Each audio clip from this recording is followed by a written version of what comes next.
आदिवासियों के गांव की ग्राम सभा इजाजत नहीं देगी, तब तक कोई भी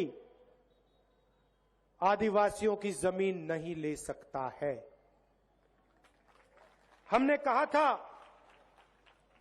कि अगर 5 साल के अंदर किसी इंडस्ट्रियलिस्ट ने अपना बिजनेस चालू नहीं किया, चाहे वो कितना भी बड़ा हो, आदिवासियों को जमीन वापस मिल जाएगी। ये हमने वायदा किया था और ये हमने वायदा पूरा किया। एक और उदाहरण आपको देना चाहता हूं। नरेंद्र मोदी जी के सबसे बड़े मित्र अदानी जी, यहां पे उनका आयरन ओर का माइनिंग का प्रोजेक्ट था। अरबपति है, नरेंद्र मोदी का मित्र है,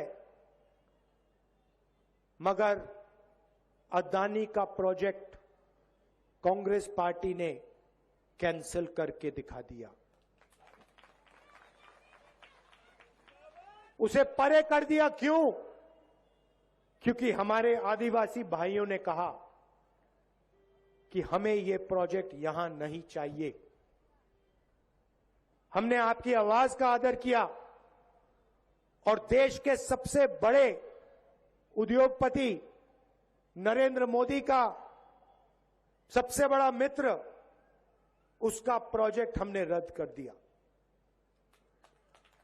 क्यों?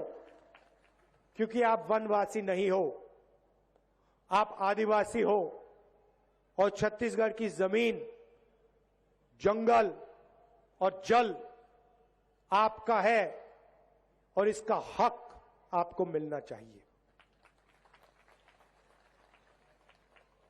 अब देखिए, मैंने 3-4 बार अपने भाषणों में कह दिया कि वनवासी शब्द आदिवासी इतिहास, आदिवासी भाषाएं, आदिवासी के कल्चर पर आक्रमण है। पहले नरेंद्र मोदी हर भाषण में वनवासी कहते थे। आज उनके भाषण सुनिए, उनके मुंह से वनवासी शब्द नहीं निकलता है। अब अपने भाषणों में वो आदिवासी कहते हैं, मगर सोच भाइयों और बहनों वनवासी वाली सोच है।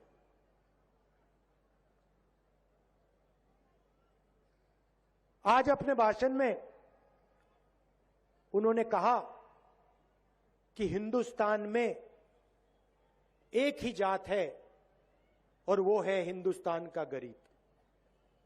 मतलब नए भाषण में कह रहे हैं कि इस देश में ना दलित हैं, ना आदिवासी हैं, ना पिछड़े हैं, और हम सब जानते हैं कि इस देश में आदिवासी हैं, आदिवासी भाषाएं हैं, आदिवासी संस्कृति है, आदिवासी इतिहास है,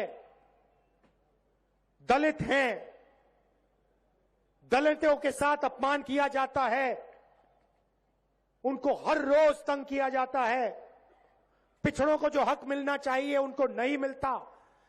और आज हिंदुस्तान के प्रधानमंत्री कहते हैं हिंदुस्तान में सिर्फ एक जात है।